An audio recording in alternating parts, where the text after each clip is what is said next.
ইতিহাসে কখনোই আমাদের সম্পর্কে কোনো কালিমালোচক ইতিহাস লেখা হবে না ইনশাআল্লাহ।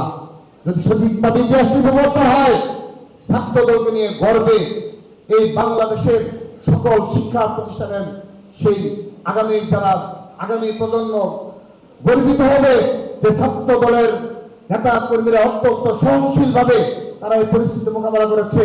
তারা অর্থের পেছনে দৌড়ায়নি, ক্ষমতায় আসার পরও তাদের সম্পর্কে অপকর্মের কোনো হদিশ দিতে পারেনি, যেটি আমরা দিতে পেরেছি 6 আগস্ট থেকে এই বৈষম্য বিরোধী ছাত্র আন্দোলনের ব্যানারে যারা আমাদের সহযোদ্ধা ছিল, জুলাই আগস্ট গণঅভ্যুত্থানে যারা আমরা কাঁধে কাঁধ মিলে লড়াই করেছি, তাদের সম্পর্কে প্রত্যেকের সম্পর্কে অর্থনৈতিক তছরূপের অভিযোগ এসেছে।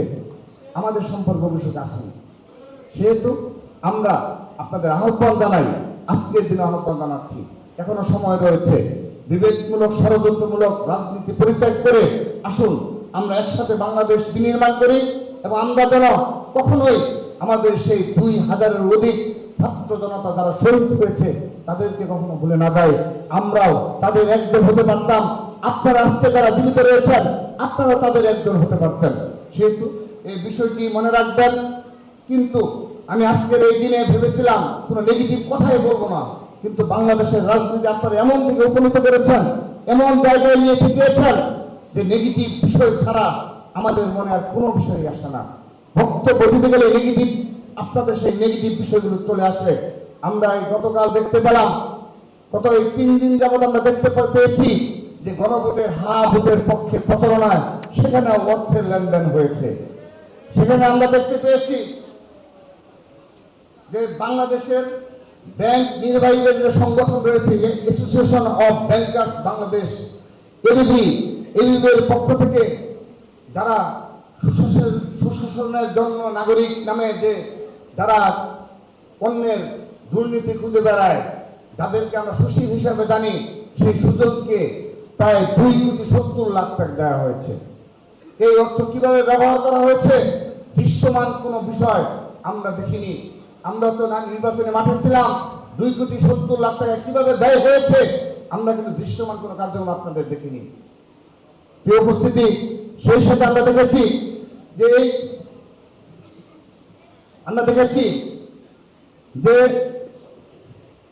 এই ভোটের পক্ষে প্রচারণার জন্য বৈষম্য বিরোধী ছাত্র আন্দোলনের পক্ষ থেকে প্রায় 12-20 কোটি টাকার একটি বাজেট দেওয়া হয়েছিল।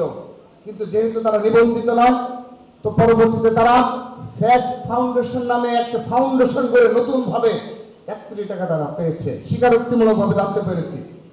আমার প্রশ্ন সেটি না, পেতেই পারে, কিন্তু এখানে কি আর্থিক কোনো স্বচ্ছতা ছিল? কেন সেটি প্রেস রিলিজ আকারে দেওয়া হলো না যে গণভোটের এরা প্রচারণা চালাবে, এই বাবদ এত অর্থ দেওয়া হয়েছে? অনেক তো আমাদের শোনা যায় যে 100 টাকা নিয়ে যদি মারামারি হয়, দেখি যে অনেক বড় বড় নিউজ হয়। তাদের আন্দোলনের রাত 12টার সময় ঢাকা বিশ্ববিদ্যালয় মিছিল বের হয়, 1000 টাকা নিয়ে যদি কোনো দ্বন্দ্ব হয় গ্রামে, ওয়ার্ডে, আর সেখানে বাংলাদেশ ব্যাংক থেকে কয়েক কোটি টাকা লুপাট হলো। শুধু তাই নয়, এদিকে প্রকাশ হয়েছে একটি অংশ তারা জানিয়েছে, কারণ আজকে এগুলো বের হচ্ছে।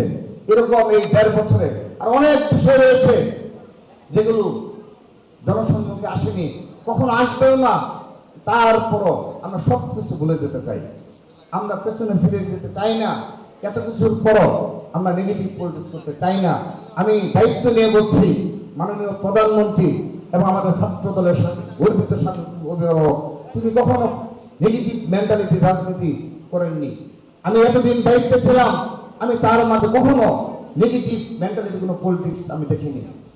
সেহেতু অনুরোধ করছি, শুধু তাই নয়, এই সর্বশেষ যে অনাকাঙ্ক্ষিত ঘটনা ঘটেছে, তিনি ডেকে নিয়ে ছাত্র দলকে আমাদেরকে বলেছেন যে এগুলো কিছু করা যাবে না, তোমরা পজিটিভ পলিটিক্স করতে হবে, আরো পজিটিভ পলিটিক্স করতে হবে।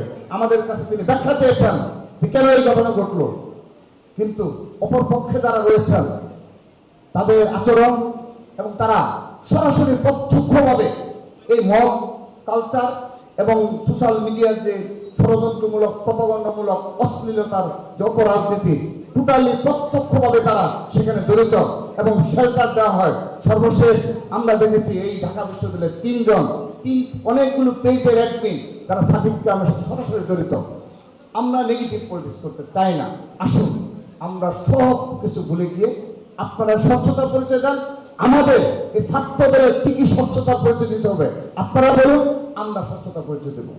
আপনারা এখনো মিছিলে সেই স্লোগানে গতানুগতিক ধারার যে হল রুম গেস্ট রুম চাই না, 15.5 বছর 17.5 বছর 111 সহ সর্বশেষ 2 বছর ধরেন 20 বছর যারা ছাত্র দলে বাংলাদেশের একটি শিক্ষা প্রতিষ্ঠানে গণরুম গেস্ট রুম জোরপূর্বক ভাবে কর্মসূচি নেওয়ার সাথে ছাত্র দলের নাম কি জড়িত রয়েছে? আপনারা মিছিলে স্টিল নাও ফার্স্ট ইয়ারকে কনফিউজ করার জন্য প্রতিটি শিক্ষা প্রতিষ্ঠানে শিবিরের মিছিলে স্লোগান থাকে যে গণরুম গেস্ট রুম নাকি ছাত্র দলের মানে করতে পারি আমরা, এই ভয় দেখায়। রুমে রুমে গিয়ে শুধু এই আলাপ করে পজিটিভ কোনো কথা তারা বলে না। তারা এটা বলে না এই 2 বছর ছাত্র দল তারা নিজেরাই বারবার নিবেদন করছে ঢাকা বিশ্ববিদ্যালয় প্রশাসনের নিকট। আমরা আবেদন জানিয়েছি যে আপনি আইনগতভাবে আইনিভাবে নিষিদ্ধ করে দিন, আমরা সেটাকে সিগনেচার করবো। সেই দিন শিবির সেই মিটিংয়ে আসে নাই। আমরা সেদিন ছিলাম, 5টি ছাত্র সংগঠন ছিল। আমরা বারবার লিখিত দিয়ে এসেছি যে গণরুম গেস্ট রুম এগুলো ঢাকা বিশ্ববিদ্যালয় পুরো বিশ্ববিদ্যালয়ে থাকা চলবে না। আর আমরা এটি আইনগতভাবে লিখিতভাবে করতে চাই যেন তারা এইটি নিয়ে আর অপরাজনীতি করতে না পারে। প্রিয় উপস্থিতি, আহ্বান জানাচ্ছি, বারবার আহ্বান জানিয়ে গেলাম। আমি আমার বক্তব্য শেষ পর্যায়ে চলে এসেছি।